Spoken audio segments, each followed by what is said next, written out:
প্রতি বছর 28শে ফেব্রুয়ারি জাতীয় বিজ্ঞান দিবস পালিত হয়। এবছরও পালিত হলো বিভিন্ন জায়গায়।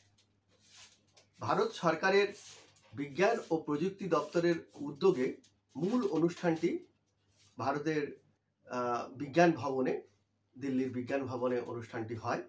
তাছাড়া প্রতিটা রাজ্য এবং বিভিন্ন সংগঠন এই বিজ্ঞান দিবসটি পালন করে থাকে এবং এটা পালন করা হচ্ছে 1987 সাল থেকে। জাতীয় বিজ্ঞান দিবস পালন করা হচ্ছে 1987 সাল থেকে এবং বিজ্ঞান ও প্রযুক্তি দপ্তর এটা সাহায্য করে পালন করার জন্য। মানে তারা উদ্যোগ নেয়, প্রতি বছর একটি থিম ঠিক করে, একটি বিষয় ঠিক করে। এবছরের একটি থিম ছিল যে বিকশিত ভারতের জন্য ভারতের যে যুব সমাজ তাদের একটা ক্ষমতায়ন তৈরি করতে হবে এবং বিজ্ঞান ও প্রযুক্তি ও ইনোভেশন সেই দিকে এগিয়ে নিয়ে যেতে হবে, এরকম ধরনের একটি থিম। এরকম নানা রকম বিষয় তারা প্রতি বছর ঠিক করে এবং সেটার উপর নির্ভর করে সারা ভারতবর্ষ জুড়ে পালিত হয় বিজ্ঞান দিবস। বিভিন্ন সংগঠন এই উপলক্ষে পুরস্কার দিয়ে থাকে বিভিন্ন ব্যক্তিদের, বিশেষ বিশেষ ব্যক্তিদের। এরকম নানা সংস্থা তাদের বিজ্ঞান দিবস পালন করে। যেমন the science association of Bengal দীর্ঘদিন ধরে পালন করে আসছে বিজ্ঞান দিবস, তারাও এবছর পালন করেছে এবং তারা বহু মানুষকে পুরস্কৃত করেছে।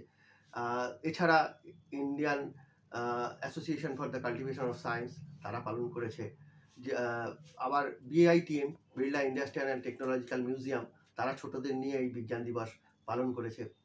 আবার পালন করেছে science news association, Rajabazar science কলেজে, তারা পালন করেছে। এরকম বহু সংস্থা আছে যারা নানাভাবে বিজ্ঞান দিবস পালন করেছে। কাছড়াপাড়া বিজ্ঞান দরবার, তারা আবার বইয়ের প্রদর্শনী করেছে। এরকম বহু সংস্থা যারা বিজ্ঞান দিবস পালন করেছে। সায়েন্স কমিউনিকেটার্স ফোরাম, তারা একটা কলেজের সঙ্গে উদ্যোগে পালন করেছে এই দিনটি।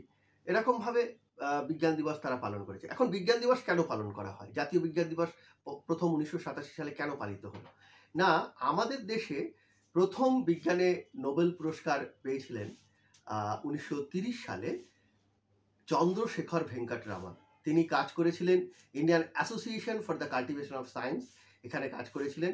পদার্থ বিজ্ঞান নিয়ে তিনি গবেষণা করেন এবং রামন এফেক্ট, তার বিশ্ববিখ্যাত গবেষণা, সেটা বিশ্ববাসীর কাছে তিনি তুলে ধরেন 1930 সালের 28শে ফেব্রুয়ারি এবং ওই বছরই তাকে নোবেল পুরস্কার দেওয়া হয়। কিন্তু এই যে বিশ্ববাসীর কাছে যে দিনটাতে তিনি তুলে ধরলেন, নোবেল পুরস্কারের দিনটা নয় বা তার জন্মের যে দিন সেদিনও নয়, যেদিনে তিনি বিশ্ববাসীর কাছে তার গবেষণাটাকে তুলে ধরলেন সেই দিনটা 28শে ফেব্রুয়ারি ছিল। সেইটাকে স্মরণ করে তার যখন জন্ম শতবর্ষ 1987 সালে ভারত সরকার ঠিক করে যে বিজ্ঞান ও প্রযুক্তি দপ্তরের মাধ্যমে তারা এই দিনটি পালন করবে এবং ওই বছর থেকেই জাতীয় বিজ্ঞান দিবস পালিত হয়ে আসছে। এখন প্রশ্ন হচ্ছে যে 1930 সালে ভারতে জাতীয় বিজ্ঞান দিবস পালনের জন্য যিনি বিজ্ঞানী, সেই চন্দ্রশেখর ভেঙ্কট রমন নোবেল প্রাইজ পেলেন 1930 সালে। আর কিছুদিন পরেই আবার 2030 আসতে চলেছে, অথচ এর মধ্যে বিজ্ঞানে ভারতে বসে কাজ করে নোবেল প্রাইজ আমাদের কিন্তু আরও একটিও এলো না। ওই একটি পুরস্কার যে ভারতীয় হিসাবে ভারতে বসে কাজ করে যিনি পেয়েছিলেন, কিন্তু এত গবেষণা ভারতবর্ষে চলছে আসেনি। কিন্তু ভারতবর্ষে বহু বিজ্ঞানী আছেন, ভালো ভালো কাজ করছেন, কিন্তু তারা অনেকে বিদেশে চলে গিয়ে কাজ করছে। জানি না ভারতবর্ষে তাদের কাজের সুযোগের অভাব ঘটছে কিনা। এবার প্রশ্ন আসছে, নানা দিকে আমরা নানা রকম বিষয়গুলো দেখছি, নানা রকম ধর্মীয় উৎসবের উন্মাদনা দেখছি, নানা রকম ধর্মীয় ব্যাপারে বিভিন্ন প্রত্যেক মানুষের উৎসাহ অনেক চরম পর্যায়ে যাচ্ছে এবং সেটা এমন একটা আকার নিচ্ছে সারা ভারতবর্ষ জুড়ে যে সেইটা নিয়েই মানুষের মতামত, মানুষের সংবাদ মাধ্যমগুলো সেগুলোকে নিয়েই দৃষ্টি দিচ্ছে। কিন্তু জাতীয় বিজ্ঞান দিবস ছোট হয়তো খবর, কোথায় হয়তো অনুষ্ঠান হচ্ছে, কিন্তু স্কুলের পর স্কুলে বিজ্ঞান বিভাগ উঠে যাচ্ছে।